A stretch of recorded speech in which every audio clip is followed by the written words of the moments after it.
Hi friends, welcome and வணக்கம் to ஒரு Venus purse. நான் தான் உங்கள் வினோத். இந்த பதிவில் நம்ம எதை பற்றி பார்க்க போகிறோம் அப்படின்னோம்னா, நம்ம பண்ணைகளில் இந்த ஒரு வாரம் நடந்த ஓவராலாக இருக்க அப்டேட்ஸ் தான் நம்ம பார்க்க போகிறோம்.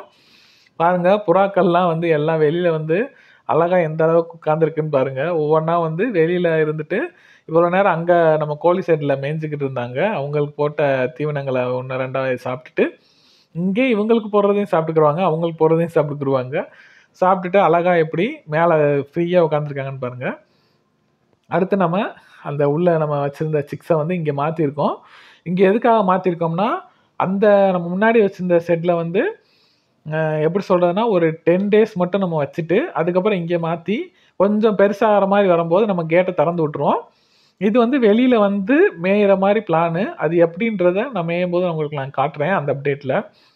ஏன்னா இதுக்குள்ளேயே இருந்துச்சுன்னா நமக்கு வந்து வளர்ச்சி கொஞ்சம் பாதிக்கும். ஸோ வெளியில் வந்துட்டு போகும்போது வந்து இந்த இதில் இருக்கும்போது இந்த கிளைமேட் கொஞ்சம் அடாப்ட் ஆயிரும். அப்புறம் வெளியில் வந்துட்டு போகும்போது செட் ஆயிரும். இந்த கூட்டில் தான் முன்னாடி வந்து அது இருந்துச்சு. இப்போ வந்து அதை அங்கே மாற்றிட்டு இப்போ புதுசாக பொரிச்சதை இங்கே இறக்கி விட்டுருக்கேன். இது பாருங்கள், நம்ம வீடியோவே எடுக்க விட மாட்டேங்குது அந்த குஞ்சை. மொத்தத்துக்கே 7 முட்டை தான் வச்சேன். அதில் வந்து 4 தான் பொரிச்சிருக்கு. 4 பொரிச்சிட்டு இந்த அநியாயம் பண்ணுது பாருங்கள். அந்த 4 குஞ்சை கூட நமக்கு பார்க்க விட மாட்டேங்குது. அந்தளவுக்கு வந்து பயங்கரமான சித்துக்கோழி இது. சிறுவடைன்னு சொல்ல முடியாது, சித்துக்கோழி இது. 60ஆம் கோழி கூட சேர்ந்தது. சரியான கோழி. அங்கே பாருங்கள் எப்படி இருக்குன்னு, ரெக்கையை அப்படியே தூக்கிட்டு அடிக்க வர்ற மாதிரியே இருக்குது. இந்த கோழி பார்த்தீங்கன்னா இதுவும் கிட்டத்தட்ட ஒரு 10 நாளைக்கு மேலே ஆயிடுச்சு. இதையும் வந்து நம்ம அடுத்த வாரம்லாம் நீங்கள் வீடியோவில் நீங்கள் பார்க்கும்போது அந்த செட்டில் இருக்கும். இதையும் நம்ம அங்கே மாற்றிடுவோம். அப்புறம் பார்த்தீங்கன்னா நம்ம தென்னந்தோப்புக்குள்ளே தான் அது வச்சுருக்கோம் கோழி செட்டுகள்லாம். அந்த தேங்காய் வந்து அந்த குருத்தை கடித்து எலிக இது போட்டும்போது இளநீகள்லாம் நிறையா விழுந்துடும். அதை என்ன பண்ணுவாங்கன்னா வெட்டி கோழிகளுக்கு வச்சுருவாங்க. சரி, வேஸ்ட்டாக தான் போகுது. ஏன்னா 2-3 நாள் கழிச்சு பார்த்தீங்கன்னா அது அப்படியே ஒன்றுமில்லாமல் போயிடும். அந்த இளநியும் சரி தேங்காவாலாம் மாறாது. அப்போ வெட்டி கீழே போட்டோம் அப்படின்னம்னா கோழிகளுக்கு வச்சிட்டோம்னா நல்லாயிருக்கும். ஸோ அது குஞ்சுகளுக்கும் ஒரு 10 நாள் ஆன குஞ்சுகளுக்கும் வெட்டி வச்சுருட்டுருவாங்க. அதை சாப்பிடும்போது வந்து நல்லா உங்களுக்கு ப்ரோட்டீனு சீக்கிரமாகவும் வளர்ச்சி ஆகும். பாருங்கள், வேஸ்ட்டாக அந்த கொலையை எல்லாத்தையுமே பிடிங்கி போட்டு விட்டுருவேன். ஃபுல்லாக கீழே தரையே தெரியாது. ஃபுல் அண்ட் ஃபுல் வந்து அந்த தென்னை சோகை தான். இது போடுறதுனால 2 பெனிஃபிட்டு. நமக்கு தண்ணி பாய்ஞ்சாலும் கீழே இருக்க அந்த தண்ணியை குடிக்காது, கொதன்னு இருக்காது. நம்மளே மிதிச்சு போனாலும் நல்லாயிருக்கும். கரையானும் நல்லா வளர்ச்சி ஆகும். So all benefit one usage அப்படின்ற மாதிரி தான். அப்புறம் மீனுங்க பாருங்கள், நல்லாவே இருக்குது. வெயில் எடுக்கிறனால வந்து மீனுங்க அந்த அளவுக்கு தெரிய மாட்டேங்குது. இதில் டக்குன்னு பாருங்கள், அந்தளவுக்கு இதில் தெரியல ஆக்சுவலாக வீடியோவில். என்ன அப்படின்னம்னா இது இருக்குது பாருங்கள், என்ன சொல்லுவாங்க, தவளை வந்து முட்டை போட்டிருக்கு. எப்படின்னா ட்ரெயின் மாதிரி வரிசையாக சல்லுன்னு எல்லா இடத்துலையும் போயிட்டு கிட்டத்தட்ட 1000 முட்டை இருக்கும் போல். அவ்வளோ இருந்துச்சு.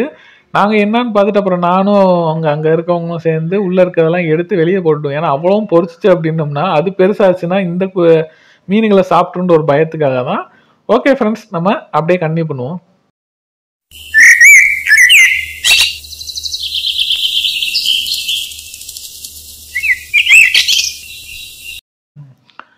பாருங்க, நம்ம ஆடுக்கு என்னென்னலாம் வேலை பார்க்குறோம் அப்படின்னு சொல்லி நம்ம அகத்தி வச்சுருந்தோம். அந்த அகத்தியை வந்து நம்ம வளர்கிற வரைக்கும் அதே ஆடுகிட்ட வந்து நம்ம பாதுகாக்கணும். இல்லைன்னா என்ன அப்படின்னா அது வளர்றதுக்குள்ளேயுமே அதை ஃபுல்லாக சாப்பிட்ரும். ஸோ அது பெருசாகிற போது நம்ம வளர்த்து இவ்வளோ நாள் பண்ணது கிட்டத்தட்ட 2 மாதம் ஆகி போச்சு. பார்த்தீங்கன்னா தெரியும், ஓரளவுக்கு வளர்ச்சி இருக்கும்.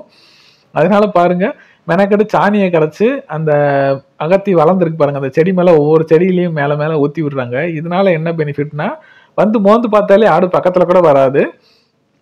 அப்புறம் பார்த்தீங்கன்னா நம்ம அந்த தொட்டி வச்சுருக்கோம் பாருங்கள், அந்த மீன் தொட்டி. இதில் இப்போ தாமரையெல்லாம் போட்டிருக்கோம். இந்த தொட்டிலேயே வந்து தண்ணியை குடிச்சிட்டு போயிடும். அதில் என்ன டேஸ்ட்டுன்னு தெரில. பட் ஆனால் ஆடுக வந்துச்சுன்னா அங்கேருந்து உள்ளே வந்து இந்த இடத்துக்கு வந்தோடனே தண்ணியை குடிச்சிட்டு தான் போகுங்க. இதில் என்ன டேஸ்ட்டுன்னு தெரில. இதுக்கு முன்னாடி மாடு வச்சுருந்தாங்க காவலுக்கு இருந்தவங்க. அவங்க மாடும் சரி இந்த தண்ணியை தான் குடிச்சிட்டு போகும். மீனோட டஸ்ட்டு இதுக்கு தான் இருக்குது. இதில் என்ன ருசி இருக்குன்னு எனக்கும் புரியல. உங்களுக்கு தெரிஞ்சுன்னா நீங்கள் கமெண்ட் பண்ணுங்கள். பாருங்கள், ஆடு வந்து ஓரளவுக்கு நல்லாவே வளர்ச்சி ஆயிடுச்சு. பார்த்தீங்கனாலே தெரியும். நல்லா ஜூம் பண்ணி கூட பாருங்கள். நம்ம வந்து தேவையில்லாத தென்னை மரங்கள்லாம் வெட்டிட்டோம். உங்களுக்கு வந்து இயற்கை சார்ந்த அந்த தென்னை, மாங்காய் இது சம்மந்தமாக ஏதாச்சும் டவுட்டு வீடியோ வேணும்னாலும் சொல்லுங்கள். நான் அதை பற்றியும் நான் வீடியோக்கள் போடுறேன். பாருங்கள், ஆடுகள் வந்து கொஞ்சம் கொஞ்சமாக டெவலப் ஆகிக்கிட்டு இருக்கு. இதை தவிர வேறு ஏதாச்சும் பண்ணலான்னு உங்களுக்கு தோணுச்சுன்னா அதையும் சொல்லுங்கள். என்னால் முடிஞ்சால் அதை நான் ட்ரை பண்ணி பார்க்குறேன். ஆனா 100% பண்ண முடியுமான்னு எனக்கு தெரியல. ஏன்னா பட்ஜெட்ன்னு ஒண்ணு இருக்கு. இதுக்கே வந்து பட்ஜெட் கொஞ்சம் கஷ்டம் தான். கொஞ்சம் கொஞ்சமா இப்ப தான் டெவலப் பண்ணிட்டு இருக்கேன். லாஸ்ட் டைம் வந்து ஒரு 120 கோழி, தாய் கோழி கிட்டத்தட்ட லாஸ் ஆயி போச்சு. அதுலேருந்து இப்ப திரும்பி நான் கொஞ்சம் கொஞ்சமா டெவலப் பண்ணி, இப்ப அது திரும்பி 120 வராட்டியும் கூட அட்லீஸ்ட் ஒரு 70, 80 பேரண்ட் ஸ்டாக்காச்சும் ரெடி பண்ணா தான் நமக்கு பழையபடி அந்த இத ரன் பண்ண முடியும். அதுக்கு நான் ரெடி பண்ணிக்கிட்டு இருக்கேன். பார்க்கலாம் இந்த ஆடும் ஓரளவுக்கு ஹெல்ப் பண்ணுதா அப்படின்றது. ஓகே ஃப்ரெண்ட்ஸ், இப்ப நீங்க பார்த்த இந்த பதிவு உங்களுக்கு பிடிச்சிருக்கும்னு நினைக்கிறேன். பிடிச்சிருந்துச்சுன்னா இதுக்கு முன்னாடி நம்ம சேனல சப்ஸ்கிரைப் பண்ணாம சப்ஸ்கிரைப் பண்ணிக்கோங்க. மறக்காம பெல் ஐகான் ஆல் பிரஸ் பண்ணுங்க. இந்த வீடியோ பத்தின கருத்துக்களை கமெண்ட் பாக்ஸ் மூலமா தெரிவிங்க. நம்ம சேனல சப்போர்ட் பண்ற அனைத்து நல்ல உள்ளவங்களுக்கும் மிக்க நன்றி. சப்போர்ட் பண்ணிக்கிறேன். இந்த கருத்துக்களை வீடியோ கொடுத்துருக்கேன். தேங்க் யூ ஃபார் வாட்சிங். நன்றி, வணக்கம். மீண்டும் அடுத்த வீடியோல சந்திப்போம்.